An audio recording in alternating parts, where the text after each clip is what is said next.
بسم اللہ الرحمن الرحیم۔ بسم اللہ کی برکت کا واقعہ۔ کہا جاتا ہے کہ کسی علاقے میں کاج سالی پیدا ہو گئی۔ اس کاج سالی کی لپیٹ میں نہ صرف انسان بلکہ چرند و پرند سب اس کا شکار ہو گئے۔ مویشی مالکان بہت پریشان تھے۔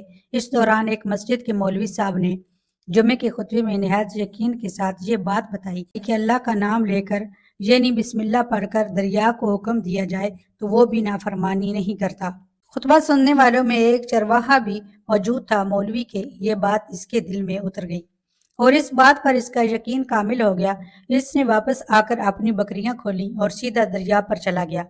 اونچی آواز سے بسم اللہ الرحمن الرحیم پڑھا اور دریا سے کہا وہ اپنی بکریاں چروانے کے لیے دوسرے پار جانا چاہتا ہے اور اس سے کہا کہ مجھے اپنے اوپر سے گزرنے دے۔ یہ کہہ کر اس نے اپنی بکریوں کو لیا اور دریا پر چلتا ہوا دریا پار کر گیا۔ دریا کی دوسری طرف کا علاقہ گھاس سے بھرا پڑا ہوا تھا۔ درختوں کے پتے بھی سلامت تھے کیونکہ کسی کو یہاں تک آنے کی رسائی نہیں تھی۔ اس لیے خوب اچھی طرح اپنی بکریوں کو سیر کروایا اور واپس لوٹ آیا۔ پھر یہ اس کا معمول بن گیا کہ وہ بکریاں پار چھوڑ کر واپس آ جاتا اور شام کو جا کر بکریاں واپس لے آتا۔ اس کی بکریوں کا وزن دگنا چگنا ہو گیا۔ لوگ چونک گئے اور اس سے پوچھا کہ وہ اپنی بکریوں کو کیا کھلاتا ہے۔ وہ سیدھا سادہ صاف دل نوجوان تھا۔ اس نے صاف صاف بتا دی کہ جناب میں تو بسم اللہ الرحمن الرحیم پڑھ کر دریا پر چل کر اپنی بکریاں دوسری طرف چروانے لے جاتا ہوں۔ یہ بات سب نے سنی مگر کسی نے چرواہے کی بات پر یقین نہیں کیا کیونکہ یہ ناقابل یقین بات تھی۔ مگر بات ہوتے ہوتے مولوی صاحب کے پاس پہنچ گئی۔ مولوی صاحب نے اس چرواہے کو بلایا اور سارا ماجرا پوچھا۔ اس چرواہے نے مولوی صاحب کو ہی حوالہ بنا لیا کہ مولوی صاحب میں تو آپ کا شکریہ ادا کرنے والا تھا۔ آپ نے جمعہ کے خطبے میں جو نسخہ بتایا تھا کہ بسم اللہ کہہ کر دریا کو بھی حکم دو تو وہ بھی انکار نہیں کرتا، تو میں تو بس آپ کے نسخے پر ہی عمل کر رہا ہوں۔ مولوی صاحب نے حیرت سے اس کے چہرے کی طرف دیکھا۔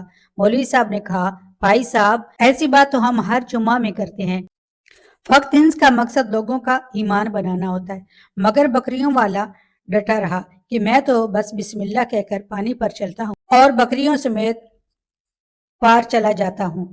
آخر کار مولوی صاحب نے صبح خود یہ تجربہ کرنے کی ٹھان لی، جسے دیکھنے چرواہے سمیت پورا علاقہ بھی آ گیا۔